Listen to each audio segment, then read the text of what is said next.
May nangyayari po ngayon sa South Korea, mga sangkay, na naaalarma po ang mga expert, maging po yung kanilang gobyerno. At alamin po natin itong malaking nagaganap sa kanila ngayon. But anyway, before we start guys, paki-subscribe po muna yung ating YouTube channel.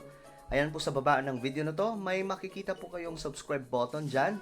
No, i-click nyo lamang po yan, tapos i-click nyo yung bell, at i-click nyo po yung all. At kung kayo naman po ay nanonood sa Facebook, huwag nyo pong kalimutan na i-follow ang ating Facebook page. So, very interesting mga sangkay, no, itong nangyayari sa South Korea. Ayon po dito, bumabagsak po yung kanilang populasyon. Ayan po, fertility rate ng South Korea umabot na sa record low. Gobyerno tiniyak na hahanap ng solusyon. Paano kaya nila ito susolusyonan mga sangkay? Ayon nga po dito sa nabasa ko, hindi po makapaniwala itong mga Korean, mga sangkay, na ito po yung kanilang problema ngayon. Ayan po, sabi po dito, I can't believe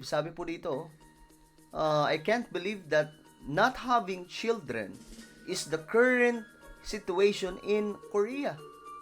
But this is the reality. So, ibig sabihin mga sangkay, totoo na na bumabagsak yung kanilang yung kanilang populasyon. Ito daw po yung realidad na nangyayari ngayon sa South Korea. Well, alamin po natin dito sa UNTV. Ano nga ba itong nangyayari doon? Ang South Korea na ang may pinakamababang fertility rate sa buong mundo. Bunsod nito, nanawagan si South Korean President Yoon Suk-yeol na harapin ang issue ng bumababang birth rate sa bansa sa ibang perspektibo. Binibigyan diin ng Pangulo ang pangangailangang tukuyin ang mga sanhi nito at humanap ng epektibong solusyon. Ayon sa Statistics Agency, umabot na sa record low level na 0.7 sa third quarter ng 2023 ang fertility rate ng South Korea. Subalit upang mapanatili ang populasyon na 51 million, kinakailangang nasa 2.1 ang replacement level ng bansa. Grabe, no? Ito yung problema nila ngayon. Samantala, dito sa Pilipinas, ang problema naman po natin sa bansa natin, ang dami pong ginagawa na pong libangan yung paggawa ng bata. Diba? Dito sa Pilipinas, ganun. Tumingin ka lang sa paligid, kakapanganak pa lang, buntis na naman. Pero sa South Korea, kung dito sa atin, namang problema tayo sa patuloy na pagdami ng populasyon. Doon naman po sa South Korea, ang problema po nila, itong bumabagsak na fertility rate na ngayon ay bumaba na po, papunta sa record low. At paano kaya ito susolusyonan ng kanilang pamahalaan? So ito daw po ang realidad. Di ba kanina binasa po natin, hindi daw po sila makapaniwala na ang pagkakaroon ng paano ba banggitin? Sa English na nga lang, mas klaro eh. Ang sabi po dito, I can't believe that not having children is the current situation in Korea. But this is reality. Ayon po dito mga sangkay. So ibig sabihin talagang naaalarma ngayon ang gobyerno nitong South Korea dahil nga po sa mga nagaganap mga sangkay na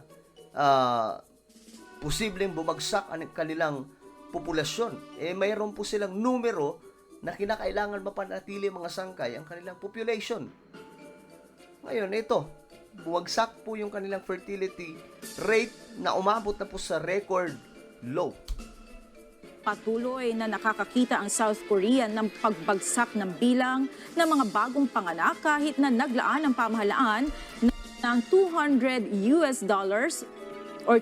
billion upang mai-promote ang population growth sa... Grabe. Bumabagsak talaga. Ano yun? Ano ba to? Sinasadya ba? O talagang yun po sila, hindi po ganun ka-active na magkaroon po ng baby. Kasi mga sangkay dito sa atin, madali lang yan eh. Tumalikod ka lang saglit, pagtingin mo yung kapitbahay mo, buntis na naman.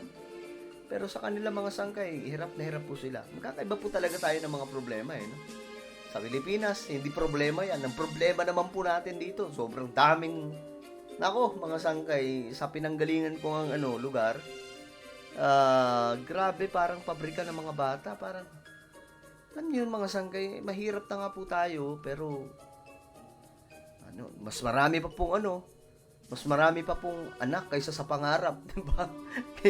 Yan po yung nangyayari, mas naiisip pa pong gumawa ng bata kaysa isipin yung pangarap diba? Dito sa atin, marami po talaga. Pero sa South Korea, ang kinakatakot po nila, yung pagbagsak ng kanilang population. Grabe itong problema na to. Sa nakalipas na 16 na taon. Magbasa po tayo ng balita mga sangkay tungkol dyan. No?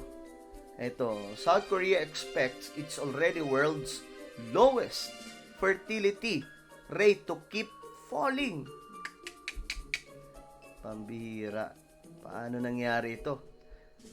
The number of babies expected per woman probably dropped this year to, ito po yung rate 0.72. Ano ba nangyayari? And will continue to fall through 2025. Bihirang problema to. When it's expected to reach 0.65, pambihira. The Statistical Office said in its latest population forecast, South Korea already has the world's lowest fertility rate at 0.78%. 0.78 as of 2022.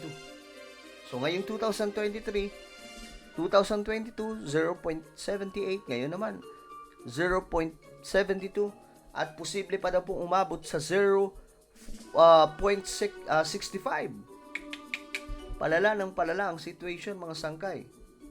At ito, the projection paint a darker picture of demographic trends for South Korea than they did 2 years ago when authorities forecast that, basahin po natin, that the fertility rate would bottom out at 0.7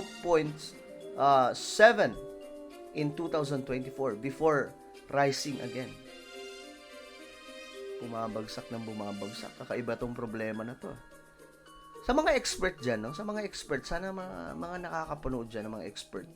What is your opinion? No? Siguro lahat na po tayo. Ano ba ang inyong opinion dito po sa nangyayari sa South Korea? Napagbagsak po. Biruin mo, dumating na sa punto na nag-aalala na po sila sa kanilang populasyon. World's lowest fertility na po ang South Korea for 2023. Ibang klase. Ano po ang inyong komento mga sangkay? Just comment down below. And now guys, I invite you please subscribe my YouTube channel, Sangkay Revelation. Ito po, hanapin nyo po ito sa YouTube, lalo po yung mga born again Christians dyan. Okay, hanapin nyo po ito sa YouTube, then click the subscribe, click the bell, and click all. Ako na po yung magpapaalam hanggang sa muli. This is me, Sangkay Janjan. Palagi nyo pong tatandaan that Jesus loves you. God bless everyone.